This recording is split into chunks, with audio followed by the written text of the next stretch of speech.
Westeros has hundreds of noble houses, but only a handful have ever truly held power, and every single one of them has blood on their hands. Behind every sigil is a story. Behind every motto is a warning. Today we're going into the dark history of the great houses of Westeros, what they stand for, what they've done, and the secrets that made them what they are. From dragons to wolves to lions, this is every major house explained. Sigil, a three-headed red dragon on black. Words, fire and blood. No house in the history of Westeros has ever come close to what House Targaryen achieved, or lost. They came from old Valyria, a civilization so advanced it makes the rest of the world look primitive, built on dragon lore and blood magic.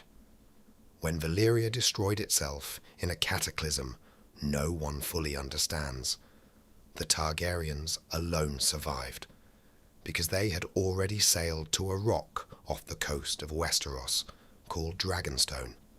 100 years later, Aegon the Conqueror looked at the 7 bickering kingdoms of Westeros and decided, with 3 dragons and an iron will, to make them one.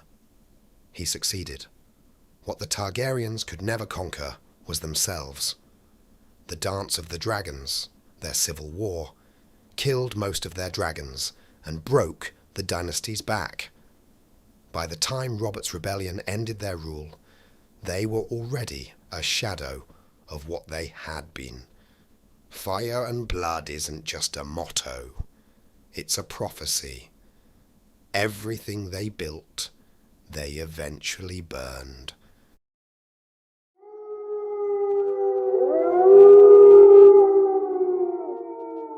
Sigil, a grey dire wolf on white. Words, winter is coming. Of all the great house mottos, the Starks is the only one that isn't a boast. It's a warning, to themselves as much as to others. The Starks are the oldest of the great houses, tracing their lineage back 8,000 years to the first men who built the wall. They ruled the North as kings in the North long before the Targaryens arrived, and they bent the knee, not from defeat, but from a calculated choice. For thousands of years, the Starks understood something the southern houses never did. Power is temporary. Winter is not. Their words are a philosophy. Keep your stores full. Keep your walls strong. Never forget that comfort ends. The direwolf, an animal larger than any natural wolf, long believed extinct south of the wall, is the perfect symbol. Ancient, powerful, and utterly without political ambition. The Starks have always been at their worst when they played the Game of Thrones. They were built for a different kind of war entirely. Sigil, a golden lion on crimson. Words, hear me roar. Though their unofficial motto, the one everyone actually uses, is something far more honest. A Lannister always pays his debts. The Lannisters are the wealthiest family in Westeros. Their fortune built on the gold mines beneath Casterly Rock, a fortress carved directly into a mountain on the Westerland's coast. They didn't conquer their wealth. They were born into it, and they've spent centuries making sure everyone knows it. Where the Targaryens had dragons and the Starks had loyalty, the Lannisters have gold, and the ruthless understanding that gold buys everything else, including armies, marriages, and silence. The lion is the right sigil. Beautiful, proud, dangerous, and deeply territorial. Cross into Lannister lands, cross a Lannister personally, and the response is never proportional. It is always overwhelming. The debt always gets paid. One way or another. Sigil, a black-crowned stag on gold. Words, ours is the fury. The Baratheons are the youngest of the great houses, founded only 3 centuries before the events of Game of Thrones, by Oraz Baratheon, one of Aegon the Conqueror's closest companions and rumored to be his bastard brother. Orys defeated the last Storm King in battle and took his castle, his sigil, and his daughter. laying the foundations of a house built entirely on strength of arms. The fury in their words is not rhetorical. The Baratheon temper's almost a character in itself. Robert Baratheon led a rebellion on the strength of grief and rage and nearly superhuman physical power, smashing armies and killing Prince Rhaegar Targaryen personally with a war hammer at the Battle of the Trident. But a man defined by fury is also a man who doesn't know what to do with peace.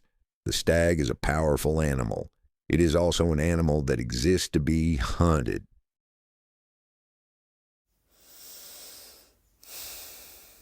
Sigil, a golden rose on green.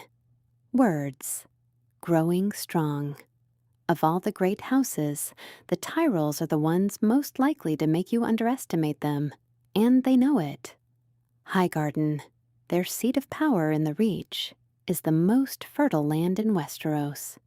They control the breadbasket of an entire continent. Their sigil is a rose, beautiful, cultivated, soft. Their motto sounds almost modest, but the Tyrells understood something more sophisticated than any other house, that feeding a kingdom is more powerful than conquering one. Starve an army, and it dissolves. Feed a city, and it will open its gates for you. Behind the flowers and the courtesy and the marriage negotiations, the Tyrells were calculating every move. Their greatest weapon was never a sword. It was a smile, and the patience to wait behind it.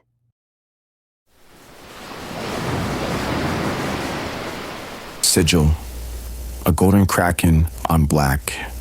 Words, we do not sow. The Greyjoys rule the Iron Islands, a bleak, cold archipelago of gray rock and salt wind where nothing grows and everything is taken. We do not sow is not an admission of failure. It is a philosophy. The Ironborn believe there are two kinds of men, those who work for what they have and those who take it. They call legitimate earnings the gold price. They call theft the iron price. And they only truly respect the iron price. The Kraken is the perfect symbol, a creature of the deep that drags entire ships beneath the waves. The Greyjoys have never been able to challenge the great mainland houses in a land war. They never needed to. They come from the sea, they strike, and they vanish. Their weakness has always been the same. A culture built on raiding cannot build anything that lasts.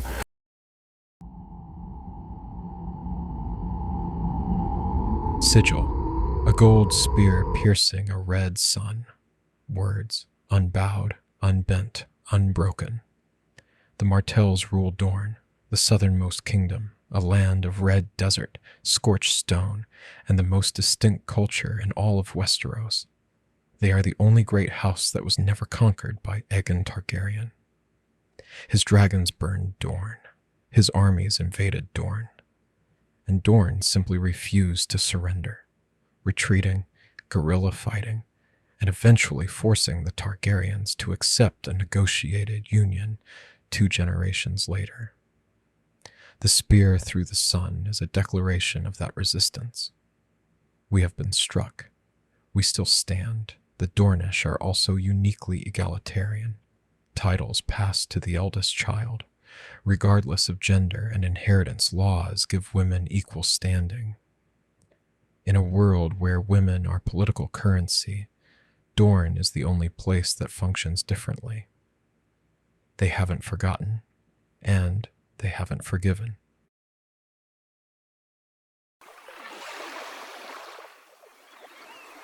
Sigil, a silver seahorse on sea green. Words, the old, the true, the brave. The Velaryons are arguably the most underrated house in Westeros, and House of the Dragon finally gives them the attention they deserve. Like the Targaryens, they came from Old Valyria. They share the silver hair and violet eyes of true Valyrian blood. Where the Targaryens brought dragons, the Velaryons brought ships, and for centuries commanded the largest fleet in Westeros from their seat at Driftmark. They have intermarried with the Targaryens repeatedly, which means their claim to the Iron Throne is closer than most people realize. In the Dance of the Dragons, the Valyrians side with the Blacks, with Rhaenyra, and pay a catastrophic price for it. The seahorse is an odd symbol for one of the mightiest naval powers in the world, but look closer. The seahorse survives by current, by depth, by knowing the ocean better than anyone else. That is the Valyrian secret. Sigil, a white tower with a fire beacon on grey. Words, we light the way. Old Town is the oldest city in Westeros, older than the Targaryens, older than the Iron Throne, older than the Faith of the Seven, as it currently stands. The High Towers built it, and they have controlled it for thousands of years. Their tower, the High Tower itself, is so tall that its beacon fire can be seen for 40 miles at sea. We light the way. Sounds like a public service. It is actually a declaration of primacy. We were here first. We built civilization while others were still sharpening sticks. In House of the Dragon, the High Towers, through the formidable Alicent and her father Otto, nearly succeeded in redirecting the entire succession of the Iron Throne. They didn't do it with dragons. They did it with patience, proximity to power, and an unbroken will. The fire at the top of their tower has never gone out. Neither, it seems, has their ambition. 10 houses, 10 mottos, 10 different answers to the same question every noble family in Westeros has been asking for centuries. How do you hold power in a world that is always trying to take it from you? The Targaryens said, with fire. The Starks said, with endurance. The Lannisters said, with gold. The Baratheons said, with force. The Tyrells said, with patience. The Greyjoys said, take what you want. The Martells said, refuse to break. The Valyrians said, control the sea. The High Towers said, outlast everyone. History tells us which of them were right. None of them, and all of them. The Game of Thrones has no permanent winners, only the next house waiting for its turn to fall.